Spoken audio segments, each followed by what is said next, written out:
झारखंड वार्ता, खबर आम हो या खास पहुंचेगी आपके पास।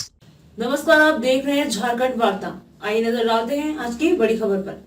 गढ़वा जिला समाहरणालय के समीप all India fair price shop dealers association Garhwa जिला के जन वितरण प्रणाली विक्रेता सरकार से अपनी मांगों के लिए 3 दिवसीय हड़ताल पर बैठे हैं। जन वितरण प्रणाली के सेवकों का कहना है कि वे लगातार सरकार के अनुपालन हेतु कटिबद्ध है और कोरोना काल में भी अपनी जान को जोखिम में डालकर सरकार की सभी योजनाओं को फलाभूत करने के लिए आम जनता के बीच में राशन का वितरण करते रहे हैं, लेकिन उनकी सभी मांगों को सरकार अनदेखी करती रही है। वे बहुत मामूली कमीशन पर यह कार्य करते हैं, कृपया सरकार उनकी मांगों को माने। राशन विक्रेताओं की मुख्य मांगों में गरीब लाभुकों के हित में एनएफएसए कार्ड धारकों को पीएमजीकेएवाई के अतिरिक्त 5 किलो खाद्यान्न की आपूर्ति बहाल की जानी चाहिए। राशन डीलरों की न्यूनतम मासिक आय 50,000 तक सुनिश्चित करनी होगी। केंद्र सरकार द्वारा नियुक्त वर्ल्ड फूड प्रोग्राम की सिफारिशों के अनुसार 764 रुपए प्रति क्विंटल न्यूनतम कमीशन लागू करना होगा।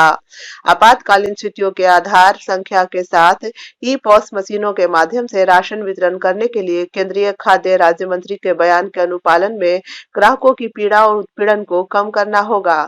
चावल, गेहूं और चीनी में प्रति 1 किलो प्रति क्विंटल परिचालन नुकसान अर्थात हैंडलिंग लॉस देना होगा। खाद्य तेल, चीनी और दाल की कीमतों में वृद्धि को रोकने के लिए किसानों को उत्पादन के लिए प्रोत्साहित करने के लिए राशन की दुकानों में आपूर्ति बहाल करना होगा। खाद्यान्नों की गुणवत्ता बनाए रखने के लिए जूट के बोरे में खाद्यान्नों की आपूर्ति करनी होगी।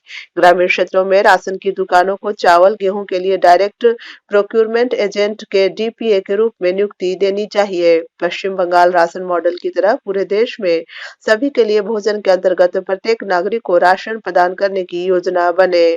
राजस्थान सरकार की तर्ज पर सारे देश में कोरोना में मृत राशन डीलर्स के परिवार को 50 लाख रुपए का मुआवजा देना होगा।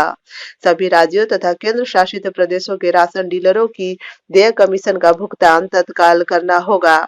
यह सभी मांगे वे मुख्यमंत्री और प्रधानमंत्री से कर रहे हैं और 3 दिवसीय हड़ताल पर बैठे हुए हैं।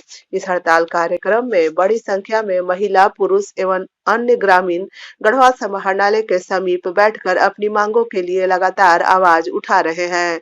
आप भी सुनिए उनकी मुख्य मांगे। हम एक सरकार के अभिन्न अंग हैं, एक अभिन्न अंग है जो हम 81 करोड़ भारत देश की जो लाभार्थी हैं उन तक पहुंचाने का काम, और झारखंड में हम 57 लाख लाभुक हैं, उनको भी खाद्यान्न पहुंचाने का काम हमारे जन वितरण प्रक्रिया के माध्यम से किया जाता है।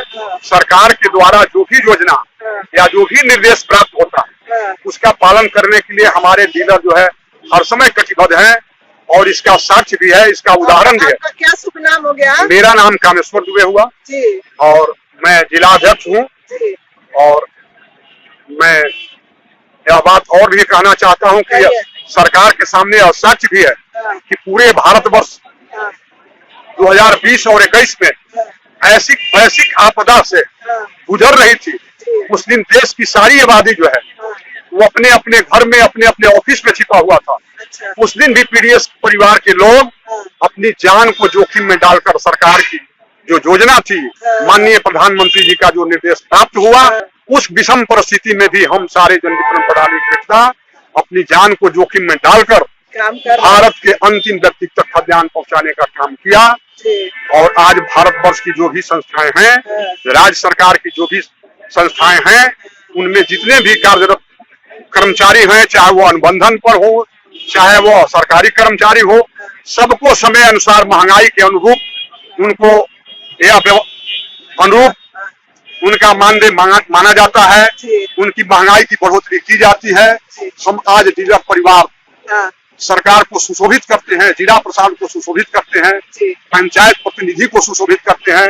माननीय मैं झारखंड या भारत के जितना भी मीडिया चैनल है, पत्रकार हैं, मीडिया बंधु हैं, सबको मैं सम्मानित करता हूं। और सारे लोग जो है इस व्यवस्था से सम्मिलित हैं और जुड़े हुए हैं, क्योंकि मानव जीवन में सबको अन्न, वस्त्र और भोजन की आवश्यकता है। आप बोलिए, आपका कोई और समस्या है? मेरा समस्या यही है कि जो पीडीएस दुकान में वेट मशीन लगा हुआ है जी। वो पहले गोदाम में एफसीआई गोदाम प्रखंड स्तर पर लगना चाहिए था। अच्छा, सही मात्रा में जब हम लोग के मिलेगा तभी तो हम लोग लाभों के सही वजन करके दे सकेंगे। ये बहुत बड़ी बात आपने कही कि आपको भी सही मात्रा मिलनी चाहिए। तो जो आपको गोदाम से मिल रहा है वो कम भी होता है क्या सर? कम मिलता है और लाभों के यहाँ हम लोग के मजबूरी में थोड़ा बहुत इधर उधर करना पड़ता है। लाभों से हम लोग को शिकायत मिलता है। हाँ। अगर सही मात्रा में मिले तो हम लोग को कोई परेशानी नहीं है। यानी गोदाम वालों पर भी नजर रखनी चाहिए। एकदम नजर रखनी चाहिए। ठीक है, बहुत धन्यवाद। माप तोल तो लगना चाहिए गोदाम में ना। हाँ, इसके बाद डीलर के यहाँ लगना चाहिए था। हाँ, लेकिन ये आना लग करके पहले डीलर के यहाँ भेज दिया गया हाँ। डिजिटल टोल काटा। हाँ। उसमें बहुत ज्यादा परेशानी हो रहा है। जो सरकार नंबर की जनवरी माह से हम लोग के निःशुल्क वितरण करना है, लाभों का पैसा नहीं लेना, अच्छा, लेकिन उसका कमीशन कम मिलेगा। पूर्व में भी हम लोग का कमीशन बकाया है, उसका कमीशन नहीं मिलने पा रहा है कुछ डीलर को। हाँ, लेकिन हम लोग की उम्मीद नहीं लग रहा है कि जो हम लोग वितरण कर रहे हैं उसका समय से कम कमीशन मिल जाए। अच्छा, डीएसटी के द्वारा 10 तारीख या 15 तारीख तक दुकान तक अनाज पहुंच जाए। हाँ, एक लाभुक के समय दिया जाए 60 दिन अंगूठा लगाने के लिए। अच्छा, 20 तारीख के जब हम लोग राशन ले जाते हैं दुकान पर हाँ। तो 10 दिन समय हम लोग के बचता है। हाँ। और 10 दिन के बाद जो लाभुक मेरे यहाँ आते हैं उनका अंगूठा इसलिए नहीं लगता है कि समय आपका 30 दिन का था। अच्छा। लेकिन सरकार से मेरा यही आग्रह है कि अगर 60 दिन लाभुक के लिए समय दे दिया जाए हाँ। तो शिकायत उनको लाभुक शिकायत नहीं करेंगे। चलिए ठीक। खबरों में अब तक के लिए बस इतना ही। फिर होगी आपसे मुलाकात ऐसी ही एक बड़ी खबर के साथ। तब तक के लिए नमस्कार और देखते रहिए झारखंड वार्ता।